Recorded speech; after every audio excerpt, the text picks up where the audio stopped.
over here. The Batman. First, there was Lewis Wilson and Robert Lowry in the 40s, then Adam West donned the cape in the 60s. Michael Keaton was Tim Burton's Batman, then Val Kilmer and George Clooney later in the 90s. Kevin Conroy was the voice of the animated Batman. I am vengeance. Christopher Nolan chose Christian Bale to be his Dark Knight. Then, of course, Ben Affleck had his turn. I believe you. Now Robert Pattinson, who played Edward Cullen in Twilight, is the latest to step into the Batsuit. This guy's crazy. Come on, vengeance. Let's get into some trouble. Kim Crossman caught up with the cast of The Batman to find out what it was like wearing those tight costumes. I did the camera test in George Clooney's suit, which was like extraordinarily restrictive, and I was expecting that. And then the suit, which I had in the movie, is like really lovely, like incredibly designed. We were rehearsing a fight sequence together for like a month or something, and I finally felt like I had it down. I was like, oh yeah, I can do this. And then we rehearsed it with the suits on, and I remember crying. I was like... And also Zoe doesn't sweat in her suit, whereas I like to give her like a shower of sweat. I have a lot of Rob Pattinson sweat. Yeah. And give her a little bath in it. Just bathe in it. Just straight out of the nose hole.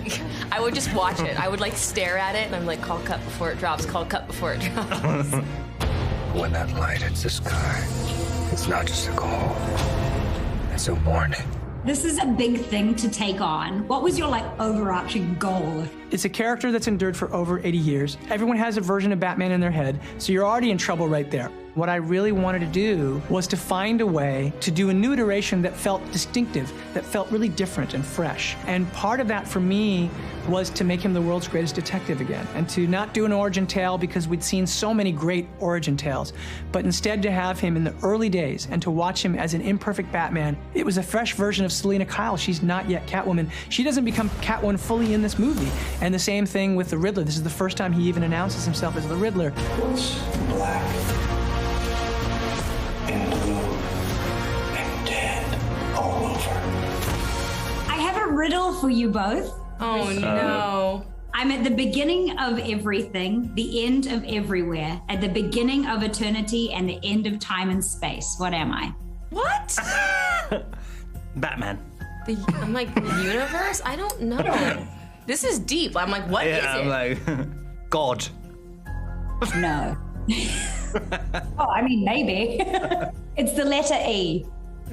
Oh, You know, that's impossible. Who's really good at it? Paul is actually genuinely like a genius. Well, he plays Riddler. It's really strange. I was asking him, is that how he got cast? He really knows that. I don't even The understand letter what... E. The problem with riddles is like, it could be I'm like, I don't even know what category to be thinking in. Someone could be speaking to me normally and it just sounds like riddles. His life. Life is a riddle. I'm just like, I don't get it.